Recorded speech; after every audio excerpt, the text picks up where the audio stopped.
This is Strega Zia's Altar Guide for Capo Rise to Power. Part 1, Italian Witchcraft. The basics. Stregoria is an ancient pre-Christian religion based on the natural cycles of the seasons and the worship of a goddess that survived in the folklore of European peasants. Stregae see the natural world as sacred, divinity as immanent in nature, and the cycles of nature as metaphors for spiritual processes. The structure of Stregoria is similar to that of Wicca and its derivative variants. Members worship in small groups led by a priestess and a priest. The divine is perceived as having both feminine and masculine aspects. Worship is centered on ecstatic union with the deities. Magic is a fundamental part of worship, and meetings take place on full moons, solstices, equinoxes, and cross-quarter days, the days that fall roughly between each solstice and equinox. By Sabina Magliocco. There are three main types of altars. The ancestral altar, to honor those who have passed on and give offerings. Deity altar, to honor, pray, and to connect with deities, saints, lares, and give offerings. Ritual altar, personal sacred space of power to keep tools and perform rituals. It could be a wall or table or top of a dresser. It would hold photos and objects belonging to the deceased. The older the generation, the higher up they would be in display. You would appease them by placing flowers, lighting candles, and placing their favorite food and drinks. Here are some examples of ancestral altars. Note, they all have photos of their ancestors. You can leave objects that remind you of them. You could place the urn or ashes themselves, remnants from significant memories. An Italian might have these ornaments made from palms given on Palm Sunday, and they're made into crosses or other symbols, and then they dry out and turn yellow. Angels, a rosary, possibly belonging to your ancestor, any religious artifacts that may have been important to those people, photographs, anything that reminds you of your ancestors. Deity altar. This is an altar for deities that you work with. Deity work is built upon a relationship where the Strega honors the god and receives help and blessings for their service. Someone raised Catholic may have a statue of Mary, which represents the goddess, and perhaps saints they work with. Saints are not deities, they are human, they are not worshipped. The quality of the saint altar or offering reflects the quality of the work done by the saint. A saint failing at their duties may be put in a drawer as punishment until they do their patron job. Strega, who is still tied to Catholicism, might have Mary, in particular Stella Maris, who is the Mary of the Sea.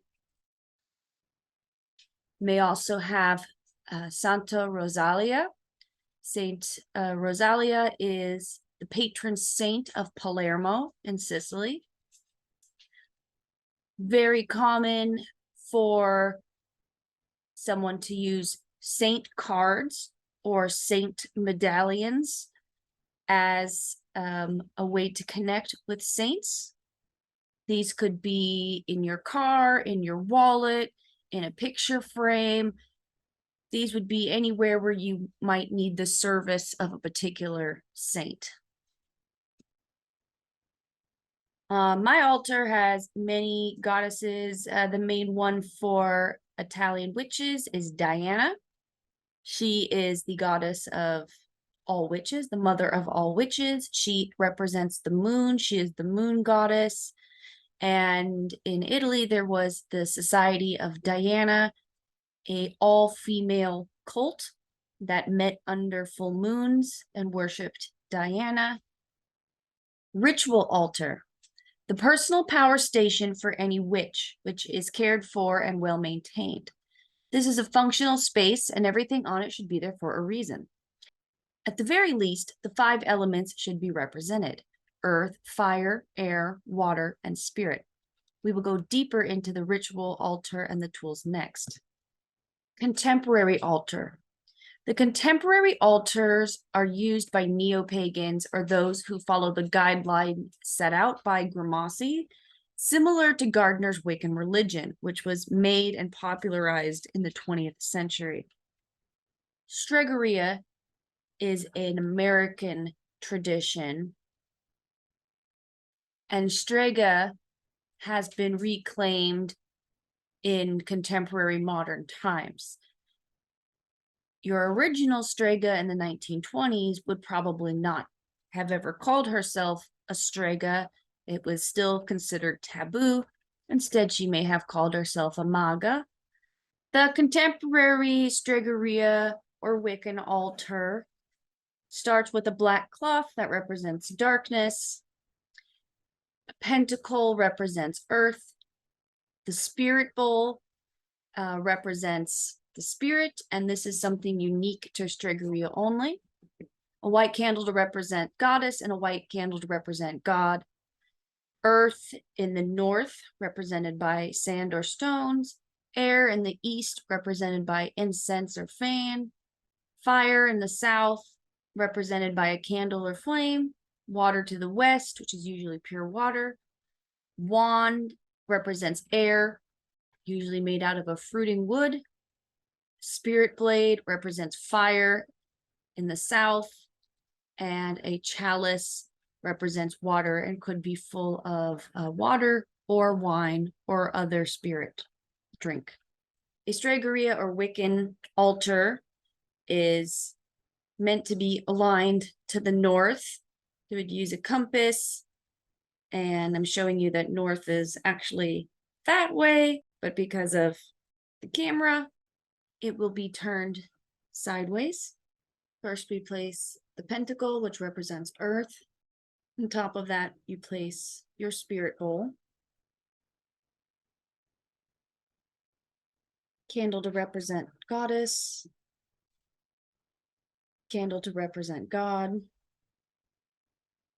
Crystals to represent earth in the north. Incense to represent air in the east. A candle to represent fire in the south. Notice a triangle of light. Water in the west to represent water. A wooden wand in the east to represent air. Spirit blade or thame to represent fire in the south. A chalice or cup to represent water in the west. And this would represent your traditional contemporary Stregoria or Wiccan altar.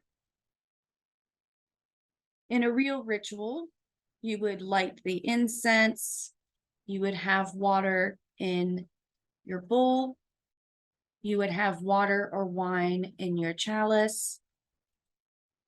Here, I'm using Strega liqueur and pouring into the spirit bowl. And here you would light your candles. You would light your incense.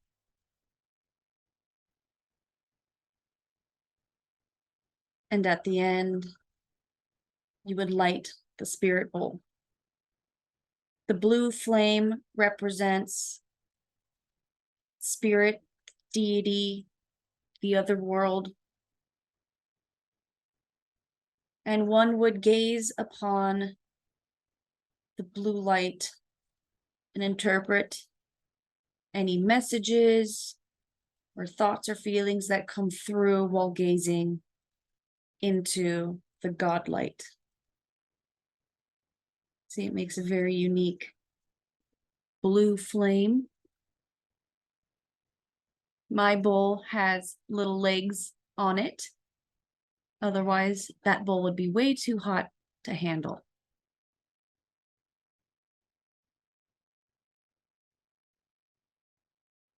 Part 2, the 5 elements. Earth, air, fire, water, and spirit make up the 5 elements. Earth can be represented by soil, crystals, rocks, salt, precious stones like gold or silver. This is connecting to the earth below us.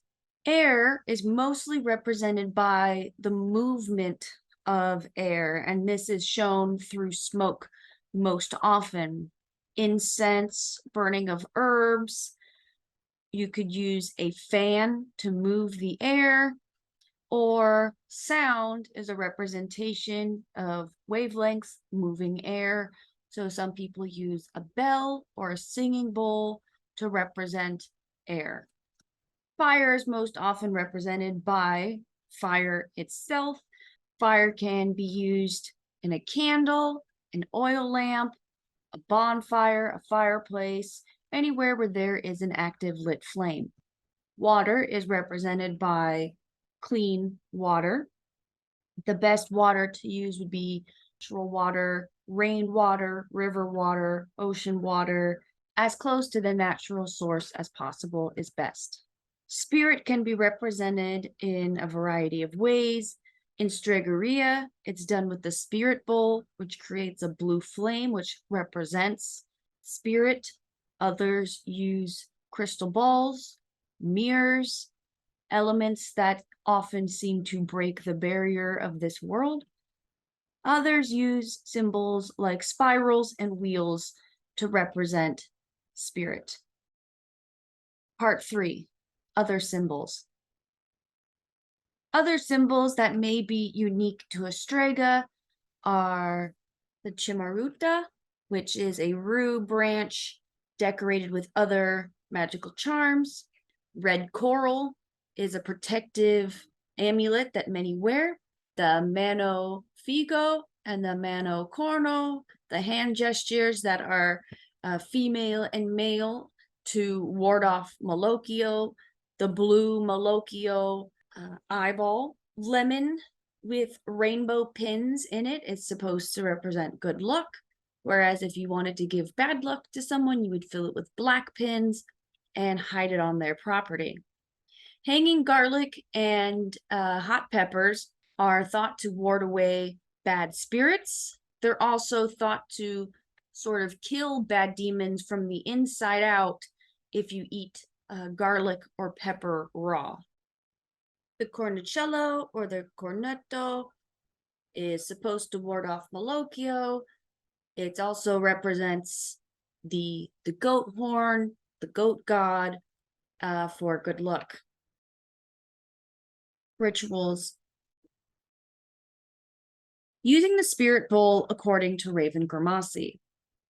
Charge liquor in a green bottle under moonlight. Pour liqueur into the bowl. Extinguish all lights. What I didn't do in the video was trace a crescent moon with your spirit blade. Your spirit blade should never be unsheathed unless it's doing a real ritual. That's why I didn't open it.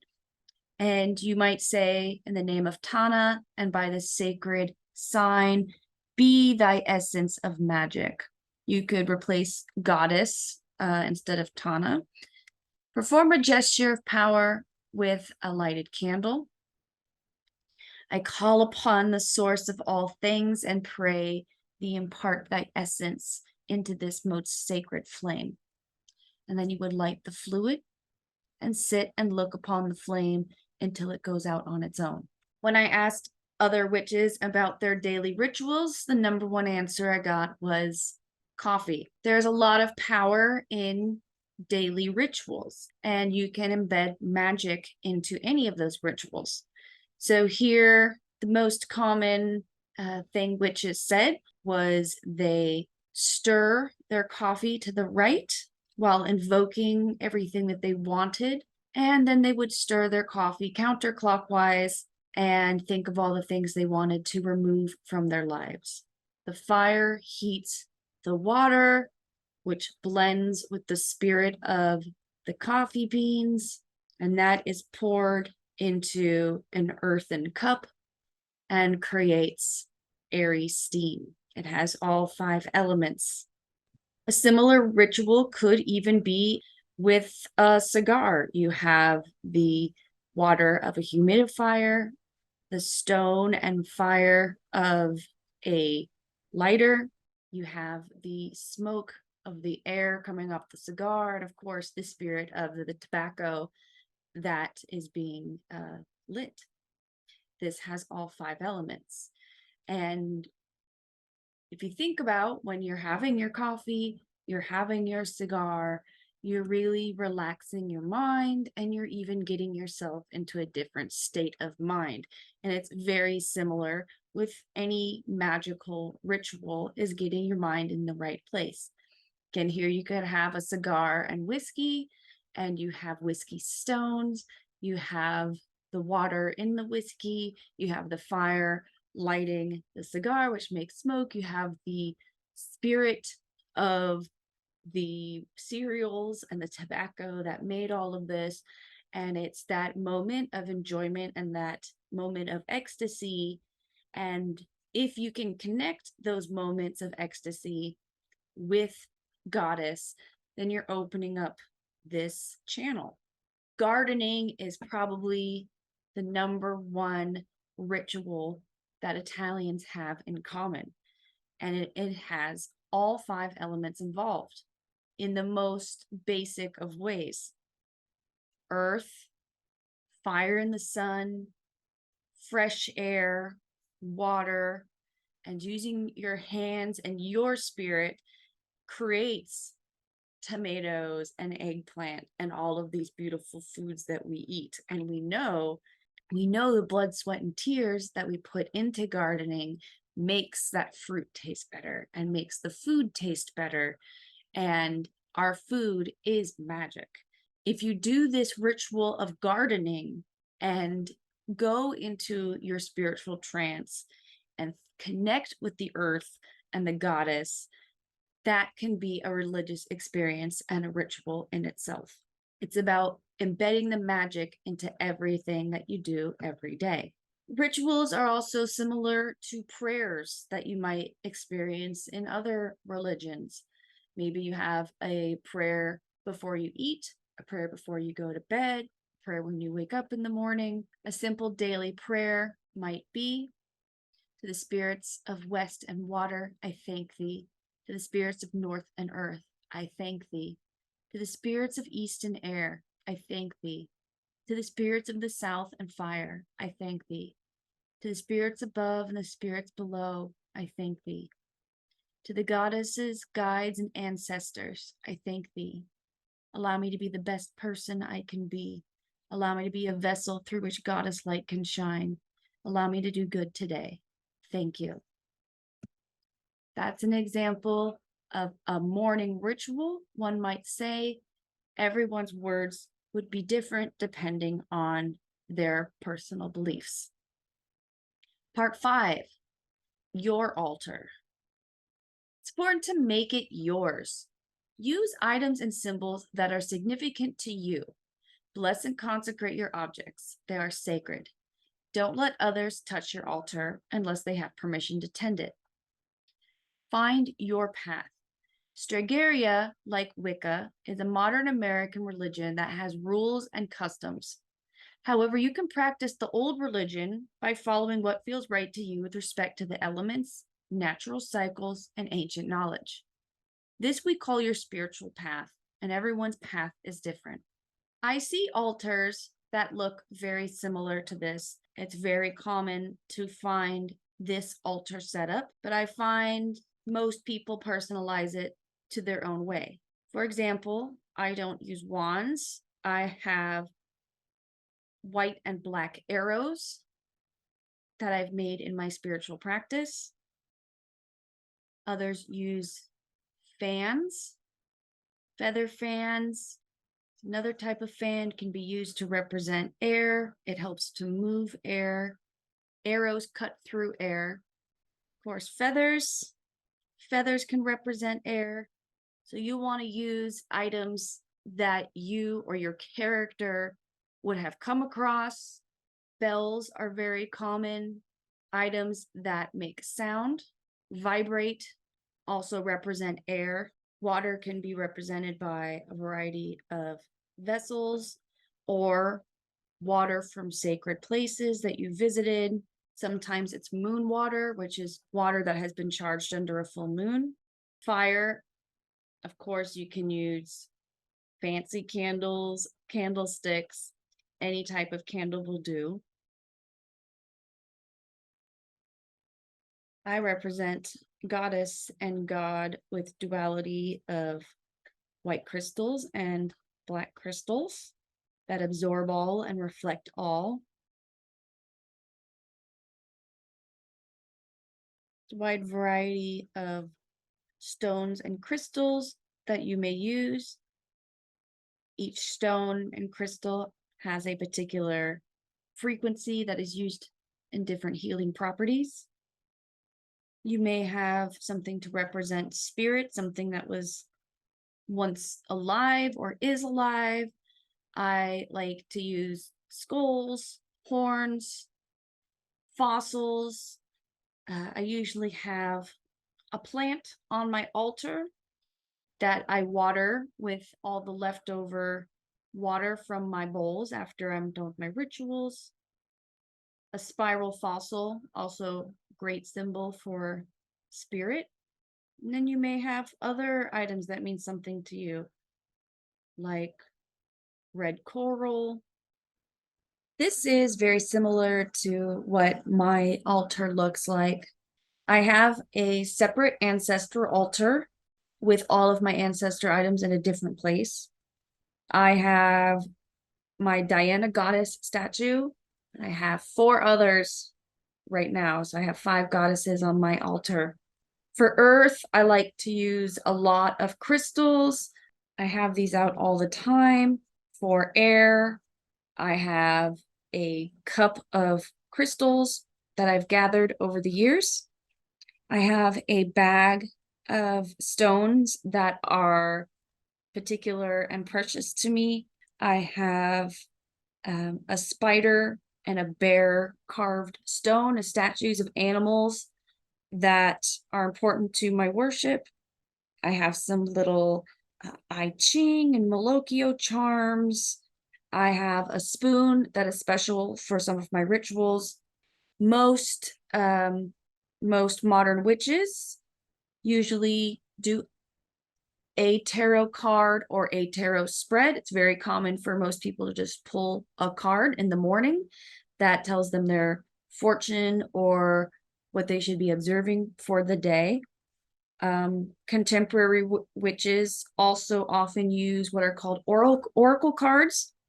Oracle cards are fortune-telling cards that don't necessarily follow a regular 52 a regular card set. Now, the most popular set is the Rider-Waite Smith set.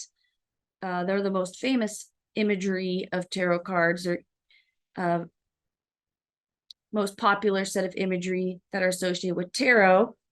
So that is probably what you might be using. However, your 1920s Strega, your older Stregas, would probably be using these Sicilian playing cards where the sword, the club, the pentacle, and the wand all come from. And a common spread is to do 3 cards to represent the past, 3 cards to represent the present, and 3 cards to represent your future.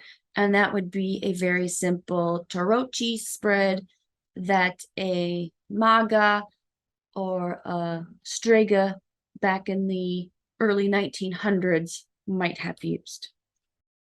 The following images are of contemporary witches' altars. Note the similarities and the differences. You'll notice that all of these altars are very different from each other. So if you're going for a particular look, you can go for that particular look. Notice what these do have. They represent the 5 elements. A lot of them you will see candles, you will see cups and vessels. A lot of them you will see crystals and stones. Some have knives, some have wands, some have deity statues. It really should reflect you and your character. Your items should be sourced from places your character would shop. Your ancestral items would come from your character's lineage. Where would your character shop? How would your character have acquired these? If he got them from his father, then what would those look like? Is he the kind of guy to find an item? Is he more likely to hold on to a sentimental item that means something to him? Or is he going to go buy the coolest and fanciest version of this item? I often find that when you look for altar images online, you get a very cookie cutter Amazon how-to kit to do one. But when you look at real altars, you'll see they are very personalized, and you have to go into your character development of what would they put on their altar. Would they have some lava stone from Etna? Would they have some beach sand from Palermo? I think that taking the time to hand pick at least the main items as your character will be very beneficial to not only the look, but to how your character connects and feels about the altar when they're in front of it and when they're touching those items. Your character should connect with those pieces and should feel like they're part of him. And if they feel like they're just a set piece, replace them with something else and the magic will come through. I hope this was helpful, or at least got you generating some more questions and ideas. I hope to hear back from you with your thoughts, and I can't wait to see what type of an altar you come up with. Until next time.